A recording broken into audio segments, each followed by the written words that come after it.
Hello বন্ধুরা, আজকে আমি আলু আর পেঁপে দিয়ে মাটনের লাল লাল ঝোল বানাবো। তো প্রথমে সবার আগে সর্ষের তেল গরম করে শুকনো লঙ্কা তেজপাতা ফোড়ন দিয়ে গোটা গরম মশলা ফোড়ন দিয়ে আমি রসুনটা দিয়ে দিলাম। রসুনটা লাল লাল করে ভাজা হচ্ছে, তারপরে পেঁয়াজগুলো দিয়ে দিলাম। পেঁয়াজ দিয়ে অল্প নুন দিলাম যাতে পেঁয়াজটা তাড়াতাড়ি সেদ্ধ হয়ে যায়। এবার আমি ঢেকে দিলাম। আস্তে আস্তে পেঁয়াজগুলো ভাজা হচ্ছে।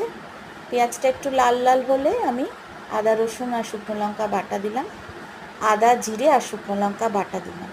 তারপর ভালো করে মিশিয়ে নিয়ে আবার আমি নুন, হলুদ আর কাশ্মীরি লঙ্কা দিয়ে দেবো। সেটাও ভালো করে মিশিয়ে নিলাম। এবার আমি মাটনগুলো একে একে দেব। মাটনগুলো সব দিয়ে আমি আস্তে আস্তে মিশিয়ে নিচ্ছি। ভালোভাবে মশলার সাথে মাংসগুলো মিশিয়ে নিতে হবে।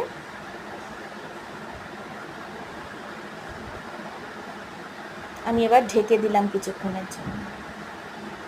কিছুক্ষণ পর ঢাকাটা খুলে আমি আবার মাংসগুলো একটু নাড়াচাড়া করে দিচ্ছি। আবার আমি কষানোর জন্য আবার ঢেকে দিলাম।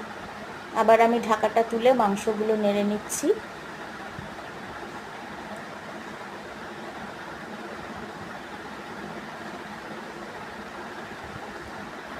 আমি বেশ 20 মিনিট ধরে মাংসগুলো কষিয়ে নিয়েছি।